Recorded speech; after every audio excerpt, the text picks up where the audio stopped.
پاکستان بنتے ہی ظفر اللہ خان جیسے بے ایمان قادیانی گھس گئے. قادیانی آج بھی ہماری صفوں میں گھسے ہوئے ہیں. یہ جو فتنہ و فساد ہو رہا ہے نا ملک میں، اب میں اب کھل کے تو نہیں کہتا، میں ویسے اشارہ کر رہا ہوں، اس کے پیچھے قادیانی ہیں. یہ لڑائی جھگڑا ہو رہا ہے نا، ملک کو نقصان ہو رہا ہے، روز بروز نقصان ہو رہا ہے. لڑو لڑو، فوج اور عوام کو آپس میں خلاف کیا جا رہا ہے، کہیں نہ کہیں اس کے پیچھے کوئی قادیانی ہے. قادیانی سازش کرتے رہتے ہیں. پاکستان کی فوج اور عوام کو آپس میں لڑاؤ، دور دور ہو جائیں. حضرت مولانا عبدالستار نیازی جیسے لوگ موجود تھے، اس کے باوجود کسی نہ کسی طرح مرزا کہ ماننے والا سر ظفر اللہ خان، جس نے قائد اعظم کا جنازہ بھی نہیں پڑھا، وہ وزیر خارجہ بن گیا. مسلمانوں پہ عرصہ حیات تنگ کر دیا گیا. ختم نبوت کا نعرہ کوئی نہ لگائے، خاتم النبیین کے لیے جلوس کوئی نہ نکالے، ناموس رسالت کی بات کوئی نہ کرے. بڑی پابندیاں لگ گئیں، علماء کی گرفتاریاں شروع ہو گئیں. اور علماء الحمدللہ جب سے مرزا میدان میں ہے، حضور کی امت کے علماء بھی اس کے مقابلے پہ ہیں.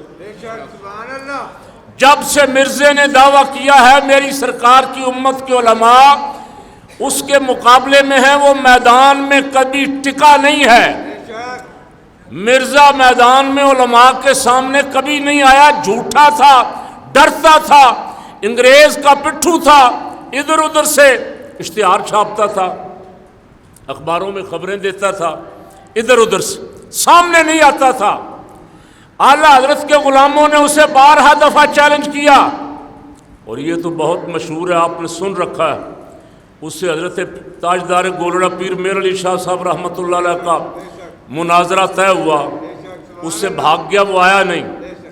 یہاں تمام مکاتب فکر کے علماء نے، اس میں شیعہ بھی تھے، دیوبندی بھی تھے، اہل حدیث بھی تھے، سب نے مل کے کہا کہ حضرت پیر میر علی شاہ رحمۃ اللہ علیہ تاجدار گولڑا ہمارے قائد ہیں، ہماری طرف سے یہ جو بات کریں گے ہم سب کی طرف سے ہوگی. مرزے نے کہا پیر صاحب کو کہ آئیں میرے مقابلے میں. اس کو پتہ تھا آمنے سامنے تو مشکل. کہنے لگا میں منشی تھا، محرر تھا پہلے عدالت میں، کچہری میں.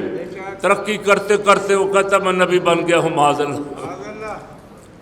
اور نبی کبھی غلام نہیں ہوا، نبی کے غلام ہوتے ہیں. نبی کو اللہ، نبی صرف رب سے براہ راست فیض لیتا ہے، آگے مخلوق کو دیتا ہے. یہ اپنے آپ کو غلام احمد کہتا تھا.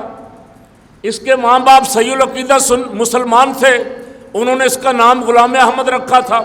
یہ بے ایمان برطانیہ کی سازش کا شکار ہوا، لالچ میں آ گیا، اور یہ لالچ بری بلا ہے.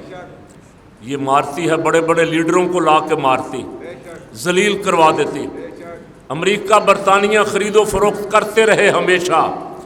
مرزے کے مقابلے میں پیر میر علی شاہ رحمۃ اللہ علیہ کہنے لگا میں لکھتا ہوں، عربی لکھتا ہوں، آپ بھی لکھیں، جس کا خط اچھا ہوگا وہ جیت جائے گا. یہ شرط رکھی جی نبوت کی سچائی کی.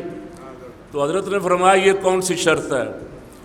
اگر تو نے مقابلہ ہی کرنا ہے تو پھر آجا، ایسا کرتے ہیں تو بھی اپنے قلم کو حکم دے کہ وہ خود لکھے، میں بھی حکم دیتا ہوں وہ خود لکھے.